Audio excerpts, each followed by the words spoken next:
Pas d'erreur les amis, c'est le chieur, Jim LeBayer. L'heure est grave.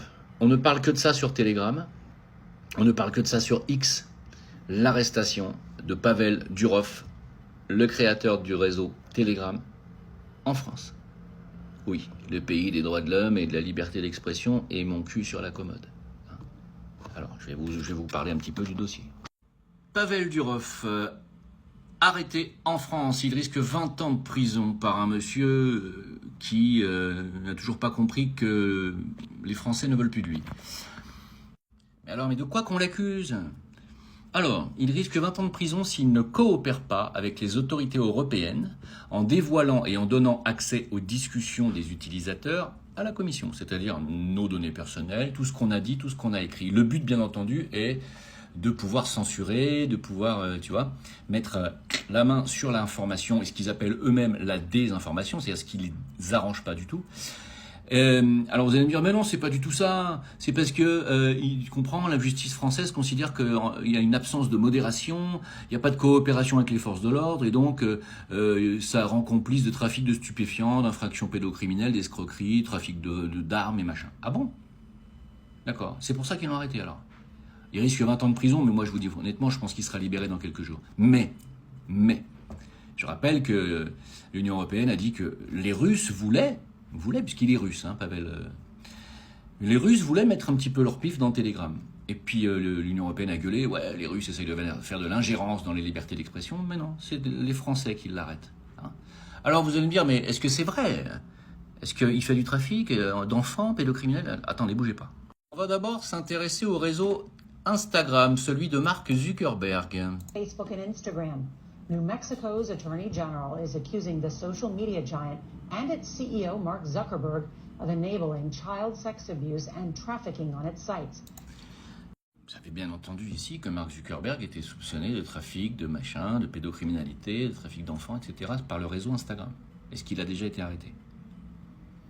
Pas de problème. Il fait ce qu'il veut, Zuckerberg. Pourquoi ? Parce qu'il fait partie du système. Ça me paraît clair quand même, non ? Non ? Du coup, alors qu'est-ce qui se passe ? Ça gueule. Elon Musk a gueulé. En effet, Elon Musk tweet « Liberté, liberté, liberté » en français impeccable. Évidemment, ça se passe en France.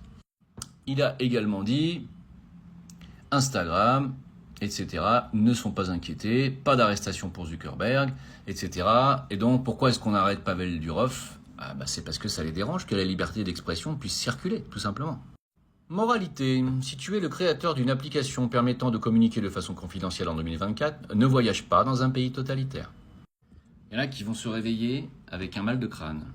Puis il y en a qui pensent qu'on est encore en démocratie. Je rappelle qu'il y a eu 2 élections coup sur coup, européennes et législatives, et que Macron est toujours là. Que c'est toujours le même gouvernement, et qu'Elisabeth Borne a dit qu'elle allait reprendre le parti de Macron. Ça, vous en avez pas marre ? Vous voyez pas qu'il n'y a pas de démocratie ? Vous voyez pas que c'est une dictature maintenant et qu'elle est mondiale ? Alors, Pavel Durov aurait été arrêté en France à la demande des États-Unis. Pourquoi ? Il y a plusieurs raisons à ça. Supposition. Les hackers anti-israéliens qui ont volé des gigaoctets de données israéliennes sensibles ont publié les informations classifiées sur Telegram. Telegram a refusé la demande d'Israël de les censurer. Et aujourd'hui, le fondateur de Telegram, Pavel Durov, a été arrêté. Une autre information ici qui nous dit que Durov a été arrêté à la demande des États-Unis selon le sénateur Klimov. La nouvelle d'aujourd'hui concernant l'arrestation en France de Pavel Durov à la demande des autorités américaines est une autre preuve que les Yankees, dans leur fierté, dirigent l'Europe. Même Candace Owens, la lanceuse d'alerte américaine, elle a dit « Vous comprenez la gravité de ce qui se passe ?» Pavel Durov croit vraiment en la liberté d'expression et a créé une plateforme à laquelle l'État profond n'a pas accès. Alors maintenant, ils l'ont arrêté. C'est de la folie, le monde occidental n'est pas libre. Il y en a qui vont dire, mais qui te dit que c'est vraiment ça, que c'est vraiment une loi internationale pour la censure ? Je rappelle que c'était la priorité des priorités au dernier forum de Davos, c'était le contrôle de l'information. C'est la priorité des priorités à l'ONU et c'est la priorité des priorités pour Van der Leyen. Si vous ne comprenez pas, ils veulent maintenant censurer l'information. Ça veut dire en clair que les créateurs de plateformes sont en danger, puisqu'ils peuvent être enfermés, que les alerteurs sont en danger, mais comme moi, parce que vous allez voir les lois qui vont tomber. Si vous ne me croyez pas, regardez au Canada le projet de loi.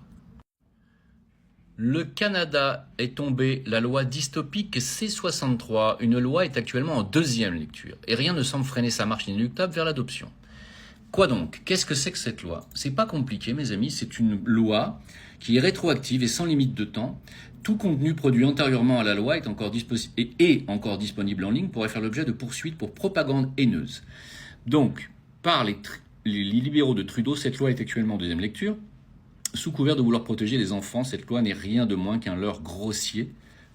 Trudeau nous prépare l'instauration d'un climat de terreur permanent qui forcera l'autocensure. C'est-à-dire que si vous tenez des propos dissidents sur un réseau, même si c'était il y a 3 ans, par exemple genre « ne vous vaccinez pas contre le Covid », par exemple, eh bien on va aller chercher ça, on va aller vous dire « vous avez écrit ça il y a 3 ans ». Voilà, on vous prend vos gosses, on vous supprime votre compte en banque, on vous ci, on vous ça, on vous met en prison, on fait ça. Voilà ce qui arrive.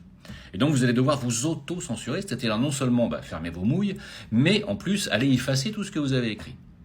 Voilà où on en est, mes amis, et voilà vers quoi on va.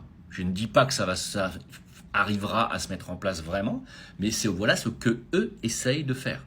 Je vous le démontre, il n'y a pas à discuter. Maintenant, vous allez me dire, est-ce que tu es sûr? Est-ce que tu es sûr? Pourquoi est-ce qu'on n'arrête pas d'autres créateurs de plateformes? Je rappelle que la plateforme Rumble est interdite en France, le pays de la liberté d'expression. Résultat, le PDG de Rumble fuit la France après l'arrestation du PDG de Telegram pour ne pas avoir censuré la liberté d'expression. Il promet de combattre les tyrans français devant les tribunaux pour défendre le droit à la liberté d'expression. Voilà.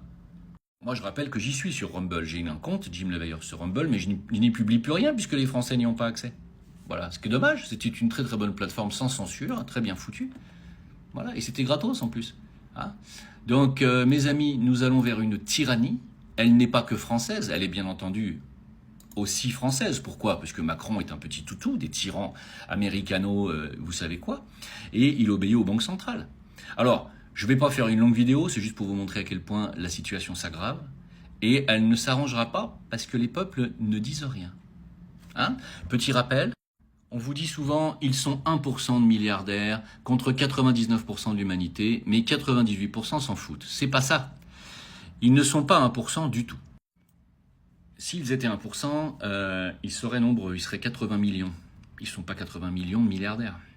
Ils sont 0,000001% à diriger le monde et à se partager les richesses et à vous picouser de force avec des poisons et à vous passer des pandémies. Je rappelle que je vais faire une autre vidéo sur l'alliance qu'il y a actuellement entre Trump et Kennedy Jr. qui est remarquable. Je dis bien remarquable. Le meeting qu'ils ont fait ensemble hier ou avant-hier est absolument sidérant. Je vous conseille de vous rapprocher vers ça et d'aller écouter ce qui a été dit par Kennedy et Trump. C'est hallucinant et j'espère sincèrement qu'ils ne se feront pas buter l'un et l'autre avant le mois de novembre. Hein. Parce que s'ils passent, ça pourrait changer la face du monde. Voilà. C'est tout ce que j'ai à vous dire. Rejoignez-moi sur mon canal Telegram avant qu'il ferme. Sachez que je suis aussi sur X, à Jim Leveilleur. Et si vous voulez mon canal Telegram, il suffit de regarder ici sur TikTok, vous voyez mon profil. Vous avez un lien en dessous, c'est marqué Jim Canal. C'est mon lien Telegram. Si vous voulez y aller, avoir toutes les infos, allez-y avant que ça ferme. Bon courage.